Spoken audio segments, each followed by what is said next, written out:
This machine can be used in two ways. This way we're going to use it for the pec fly action.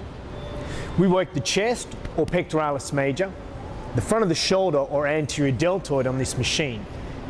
Pec fly action on this machine is a great action for opening up the whole frontal plane of the chest. One of the features on this machine is the pivot arms. The pivot arms allow us to adjust for all different arm lengths. This exercise is a great exercise for helping us increase strength for actions such as throwing, picking something up out of the back of the car, scooping the kids up off the ground. When setting somebody up on the pec fly rear delt machine, it's important that you adjust the range of motion. Now, when adjusting for the pec fly action, it's important that we adjust both ranges of motion and that we have them in such a position that the arm will be in line with the side of the torso. We then want to adjust the seat height. Adjust the seat height using the handle just to the right-hand side here. Position it so that when you're sitting down, the handles are just at or just below the height of the shoulder. You want to hold on to the vertical handles with the palms facing forward. Keep the chin up, chest high, and stomach braced. Keep the shoulders down out of the ears, making sure that the elbows are just slightly high.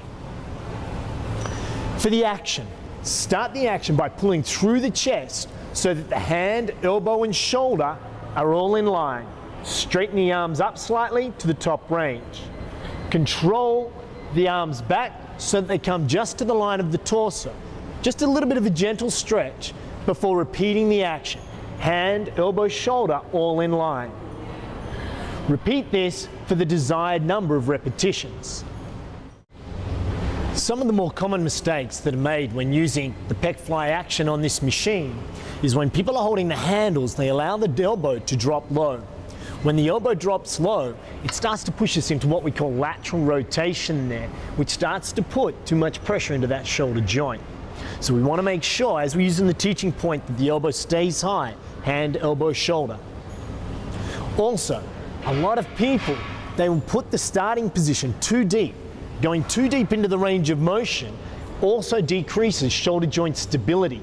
The muscles that hold this big bone in position in the upper arm start to become weak, and it therefore makes the shoulder joint unstable.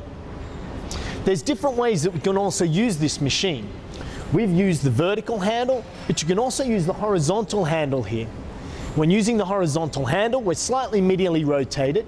The shoulder joint is still very stable here. Same thing, it's the chin up, chest high, stomach braced, pulling through from the chest so that hand, elbow, shoulder are all in line and controlling back just to the line of the torso.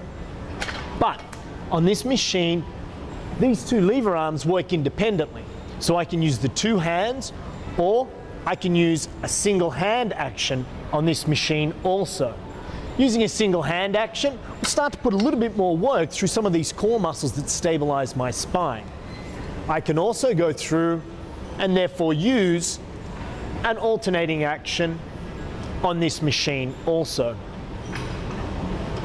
If you want to design a balanced program, then the exercise that we should include is the reverse exercise on this machine.